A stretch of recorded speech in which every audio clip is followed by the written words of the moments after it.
Welcome, everyone. Today, we're diving deep into the world of Micah. The prophet Micah. That's right. And we've got some pretty interesting sources to work with. Yeah, academic excerpts. Study guides, all about his book in the Bible. Yeah. And you know what really struck me? What's a... Micah wasn't just some doom and gloom prophet. Oh, I agree. He really offered a message of hope, too. That's the intriguing part. But to get there, I feel like we've got to... Definitely. We've got to unpack some of the serious societal issues he was calling out. Absolutely. He didn't shy away from controversy, that's for sure. Not one bit. I mean, just think about it. The guy, he lived in a town called Marasti. which, literally means betrothed to Gath. Right. A Philistine city. Philistine city. Can you imagine? Talk about awkward neighbors. Awkward neighbors. Like having your morning coffee, just staring across the fence at your sworn enemy. It really paints a picture, doesn't it? It does. Yeah. So to get us started, can you give us some context? Sure. Micah lived during the reigns of Jotham, Ahaz, and Hezekiah. 3 kings. 3 kings of Judah. And this was a pretty turbulent time. I bet. The kingdom faced constant threats I can imagine. from these powerful empires like Assyria. And to make matters worse, the leadership was more concerned with wealth and power than with justice and faith. So you can see why Micah's message was so important. So it was like he was speaking truth to power. Exactly. In a very real sense. So let's get into the specifics then. What were some of the things that really got under his skin? Well, one of the most prominent issues was idolatry. Idolatry. Yeah. But it wasn't just about people worshiping statues, you see. I don't quite follow. It was a symptom of a deeper problem. Oh, okay. I'm curious now. So imagine this. When a nation turns to idols, they're placing their trust in something other than God. Okay. And in Micah's time, this had a ripple effect across society. It eroded trust in their leaders. Makes sense. Created this climate of fear. Why fear? Because people felt like they were at the mercy of these fickle gods. So it was bigger than just a religious thing. That's right. It was a social and political crisis, too. Wow. That's pretty intense.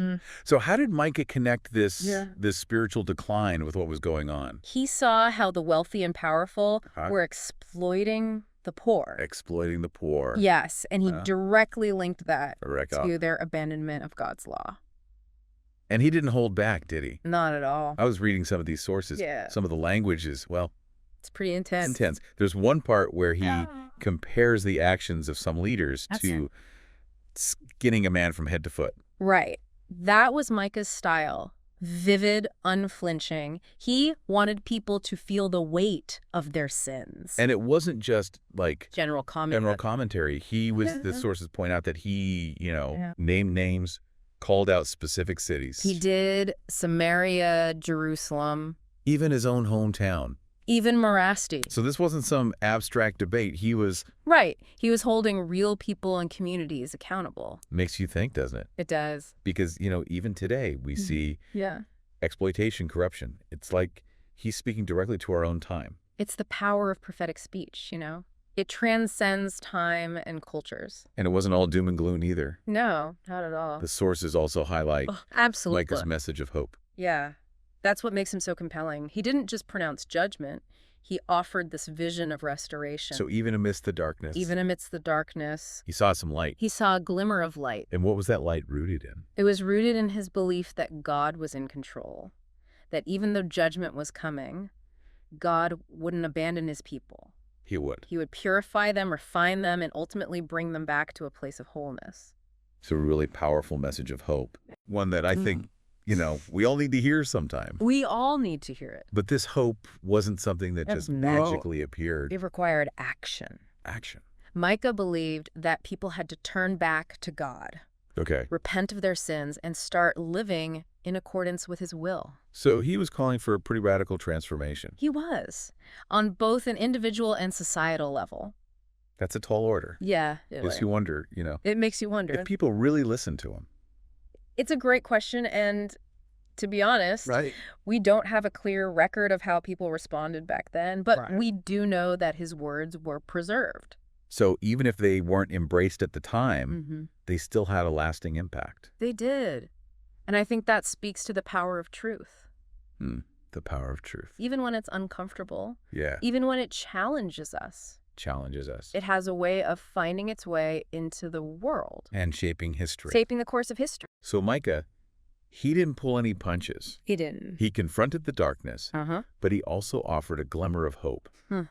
So what do you think is the most important thing for our listeners to understand about his message? You know, I think Micah's story reminds us that even in the darkest times, there's always room for hope. Hope. For transformation. He challenges us to examine our own lives, our own societies, and ask if we're truly living up to those ideals of justice and righteousness. He was really advocating for something pretty special, wasn't he? He was. A world where justice and righteousness prevailed, where the poor and vulnerable were protected, and where people lived in harmony. With God and each other. Exactly. That's a beautiful vision. It is. Well, on that note, I think it's a great place to wrap up part 1 of our deep dive into Micah's world. When we come back in part 2, we'll be taking a closer look at some of the specific ways Micah used language to convey his message, especially his powerful imagery. Sounds good. And metaphors. So stay with us. Welcome back to our deep dive into the world of Micah. Before the break, we were talking about his pretty strong criticisms of the problems he saw. Yeah, his critiques of society. And it seems like he had a real knack for using vivid imagery. Oh, absolutely. Metaphors. Like it wasn't just about stating facts. It was about... It's making people feel it. Yeah, exactly. Yeah. And, you know, he wasn't afraid to be a little dramatic either. Not at all. The sources describe mountains melting like wax before God. Yeah. It's like, wow, was he just going for shock value? I think it's a bit of both. Or was there something more to it? On the surface, it's definitely attention grabbing. Remember, this was a culture where storytelling and oral tradition were super important. Right. But if we dig a little deeper, I think it reveals a lot about his understanding of God. And sin. And the consequences of sin, exactly. So what's the deeper meaning then? Behind these melting mountains. Well, think about it. Mountains, back then, they represented stability, permanence. Okay. So when Micah says they're melting like wax before God, he's saying that even the most unshakable things crumble in the face of divine power. It's like he's challenging their whole worldview. Exactly. The things they thought were solid, dependable, are actually pretty fragile. Compared to God. It was like a warning. It was a warning against complacency. Your actions have consequences. Exactly. Turning away from God would lead to the collapse of everything. Wow, it's amazing how one image can convey so much. It's powerful. Are there any other examples of his imagery that stand out to you? Oh, there are quite a few. In the sources. One that I find particularly disturbing is when he compares corrupt leaders to cannibals. Cannibals, that's... Yeah, he says they tear the flesh and break the bones of the people. Okay, that's a little intense. It is. Even for Micah. It is, but he was highlighting the brutal reality of exploitation. It wasn't just about... It wasn't... economic inequality. No, it was about those in power consuming the very lives of the people they were supposed to protect. Wow, their greed was... insatiable. That image really makes you feel it. It makes it visceral. Yeah, you can almost feel the pain of those being exploited. Exactly. Micah wasn't interested in abstract debates. He wanted people to see, to feel, to understand the impact of their choices. So it was about shaking them out of their comfort zone. It was. He was holding up a mirror to society. Forcing them to see the ugly truth. The ugliness that was hidden. And he also called out specific cities, right? He did. Samaria, Jerusalem, even his own hometown. Why do you think that is? He was getting specific, holding them accountable. He wanted them to know that no one was exempt from God's judgment. Not even the leaders. Not even those in power. So he was making it personal, saying, hey, this isn't some far-off concept. It's about the choices you're making every day. And I also noticed that he wasn't just criticizing individuals. He was looking at the whole system. Oh, absolutely. Like the sources mention how he condemned the priests and prophets. Yes. He was scathing in his critiques of the religious establishment. He saw how they'd become corrupt. More concerned with their own power than the well-being of the people. It was like the whole system had become rotten. He accused them of teaching for a price and divining for money. Wow, so they were basically using their position for personal gain. Exactly. And he saw this corruption as a major contributor to the moral decay of the nation. This reminds me of something else that struck me in the sources. What's that? Micah's emphasis on the connection between faith and action. It wasn't enough to just go through the motions. He demanded a deeper level of commitment. One that translated into real-world behavior. Absolutely. Micah was constantly challenging people to put their faith into practice. So it wasn't just about believing the right things. It was about doing the right things. Living it out. Exactly. And that's a message that's just as relevant today. You know, we can get so caught up in rituals. We can? That we forget about the substance, about how our faith should shape our lives. It's a good reminder that true faith isn't just a private matter. It has to have a public dimension. It has to impact the world around us. Exactly. And Micah was very clear about what that impact should look like. Like, what did he say people should actually do? Well, he constantly emphasized caring for the poor. Okay. Condemned the exploitation of the weak, the perversion of justice, the greed. So he was advocating for a pretty radical shift in values. He was. He was calling them to return to the principles of justice, mercy, and humility. Back to the core of their covenant with God. Exactly. And he wasn't afraid to call them out on how far they'd strayed. I'm sensing a theme here. Micah was really concerned about the poor and vulnerable. Oh, absolutely. His commitment to social justice is one of the things that makes his message so powerful. He wasn't just preaching abstract concepts. He was showing how those concepts should play out in the real world. That's what makes him such an enduring figure. He understood that true faith can't be compartmentalized. Yeah, it has to affect every part of our lives. Our relationships, our commitment to justice. So he was calling for a complete transformation. A complete reorientation of their values. It wasn't enough to just clean up their own act. Right. They needed to change the fabric of their society. And that's a challenge that still resonates today. It does. We see injustice and inequality everywhere. Systems that marginalize and exploit the vulnerable. Micah reminds us that we have a responsibility to speak out. To challenge those systems, to work for a more just and equitable world. It's a tall order. It is. But I think Micah would say it's worth it. He would. He believed that God was on the side of the oppressed. And that those who fought for justice would ultimately prevail. That belief gave him the courage to speak truth to power, to challenge the status quo. And to offer hope, even in the midst of despair. I'm really starting to see the depth of Micah's message. It's not just about condemnation. It's about offering a path towards healing. Towards wholeness, towards a society that reflects God's love and justice. And that message is still relevant today. It is. It's calling us to look at our own lives. To ask how we can contribute to building a better world. A more just, a more compassionate world. A hope-filled future. I think that's a perfect place to take a break. When we come back in part 3, we'll explore Micah's legacy and delve into the specific ways his message is relevant for us today. Stay with us.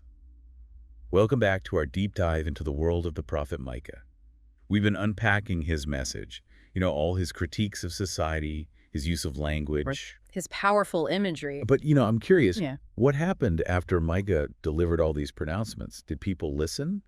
Did his words just fade away, or? Well, they definitely didn't fade into obscurity. They didn't? Not at all. His words actually echoed far beyond his lifetime. Wow. So they had a real impact. They had a profound impact, both religiously and socially, throughout history.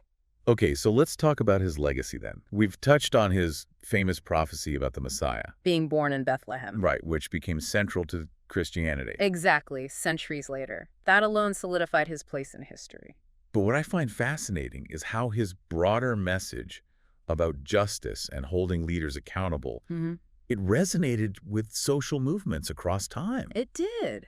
Think about it. He was speaking out against exploitation, corruption, the perversion of justice. Timeless issues. Themes that have resonated with reformers and activists for centuries. It's like he provided this blueprint for demanding a more just society. That's a great way to put it. His message wasn't about just accepting things. It was about working to make things better. Inspiring people to stand up for what's right. Even when it's tough. Even when it's dangerous. So as we wrap up our deep dive into Micah, what are the key takeaways? What can we learn from this 8th century BC prophet? What can we learn? That's still relevant today. Well, I think one of the most important things is his belief in hope.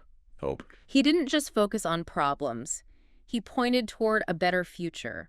One where God's justice and peace would win out. It's so easy to get caught up in negativity. It is. But he reminds us that things can change. That there's always reason to hope. But that hope isn't passive, is it? It's not. He believed it required action. So we can't just wish for a better world. You got to roll up our sleeves and make it happen. We got to get involved. And that brings us to another key takeaway, right? What's that? The connection between faith and action. Absolutely. Micah wasn't interested in empty words. Right. He wanted to see faith in action, especially in how people treated each other. Especially the vulnerable. Especially the vulnerable. So it's about putting our faith into practice. Making a real difference. That's a powerful message. It challenges us to look at our own lives and our communities. And ask how we can contribute to a more just and compassionate world.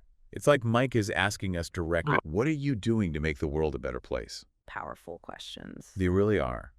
And Micah's message, it wasn't just for ancient Israel. It was for all of us. It's for us, here and now. Right now. Micah's words might have been spoken centuries ago. They might have been. But they still challenge us. They still inspire us to action. And they remind us that we all have a role to play. In creating a more just and compassionate world. A world that reflects God's love. And His justice. And that's a message worth holding on to. Thanks for joining us on our deep dive into the world of Micah.